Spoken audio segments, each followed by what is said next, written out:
ആരോഗ്യ കേരളം വെന്റിലേറ്ററിലാണ്. അവരെ കൊണ്ട് ഇത് പറ്റില്ല. അവർ രാജിവെച്ച് ഇറങ്ങിപ്പോകുന്നതാണ് ഏറ്റവും ബെസ്റ്റ്. അത് ഞങ്ങളുടെ ഡിമാൻഡാണ്. പിന്നെ ഇവിടെ കുറേ പേര് ഭീഷണിപ്പെടുത്താൻ ഇറങ്ങിയേക്കുക. ആദ്യമായിട്ടാണല്ലോ മന്ത്രിമാരുടെ ഓഫീസിലേക്ക് മാർച്ച് നടത്തുന്നത്. ഈ കെ കരുണാകരനും AK ആന്റണിയും ഉമ്മൻചാണ്ടിയും ഒക്കെ മുഖ്യമന്ത്രിമാരായിരുന്നപ്പോൾ ക്ലിഫ് ഹൗസിലേക്ക് എത്ര മാർച്ച് നടത്തിയ ആളുകളാണ് ഇവരെല്ലാം. അവരെല്ലാം നേതാക്കന്മാരല്ലേ? മന്ത്രിമാരെ വഴിയിൽ തടയുന്ന സമര സമ്പ്രദായം ഇന്ത്യയിൽ ആദ്യം കൊണ്ടുവന്ന ആരാണ്? CPM അല്ലേ? കരിങ്കൊടി കാണിക്കുന്ന പ്രതിഷേധത്തിനെതിരെ എന്തിനാണ് ഇത്ര ഇത്? അവർ പ്രതിപക്ഷ നേതാക്കൾ റോഡിൽ ഇറങ്ങുന്നുണ്ട്. പേടിപ്പിക്കുകയാണ്. പേടിച്ചു പോയെന്ന് പറഞ്ഞേക്ക് ഞങ്ങൾ പേടിച്ചു പോയെന്ന് പറഞ്ഞേക്ക്. പ്രതിപക്ഷ നേതാക്കന്മാർ റോഡിലിറങ്ങില്ല, അവരുടെ വീട്ടിലേക്ക് മാർച്ച് ചെയ്യും. അത് പറഞ്ഞപ്പേ മന്ത്രിമാരൊക്കെ ഭീഷണിപ്പെടുത്തുകയാണ്. ഇന്നലെ ധനകാര്യമന്ത്രി സജി ചെറിയല്ല ഭീഷണിപ്പെടുത്തുകയാണ് ഞങ്ങളെ. നിങ്ങളൊന്ന് പോയി അവരെ കാണുമ്പോൾ പറയുക ഞങ്ങൾ പേടിച്ചു പോയെന്ന് പറയും.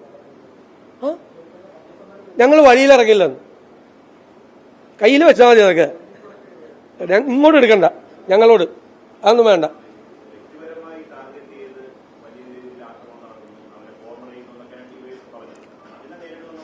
അല്ല അവർ പറഞ്ഞത് പ്രതിപക്ഷ നേതാക്കന്മാരും റോഡിൽ ഇറങ്ങേണ്ടതാണ്, പ്രതിപക്ഷ നേതാക്കന്മാർക്കും MLA മാർക്കും വീടുകളുള്ളതാണ് എന്നൊക്കെ പറഞ്ഞ. ഇങ്ങോട്ട് വാന്നേ, ഞങ്ങളെ പേടിപ്പിക്കുകയാണ്. പിന്നെ മന്ത്രിമാർ പറഞ്ഞല്ലോ ഇത് KM മാണിക്കെതിരെ നടന്നത് എന്താണ്? KM മാണിക്കെതിരെ എന്തായിരുന്നു നടന്ന്? ബജറ്റ് അവതരിപ്പിക്കാൻ പോലും ഇന്ത്യയുടെ നിയമസഭാ ചരിത്രങ്ങളിലില്ല.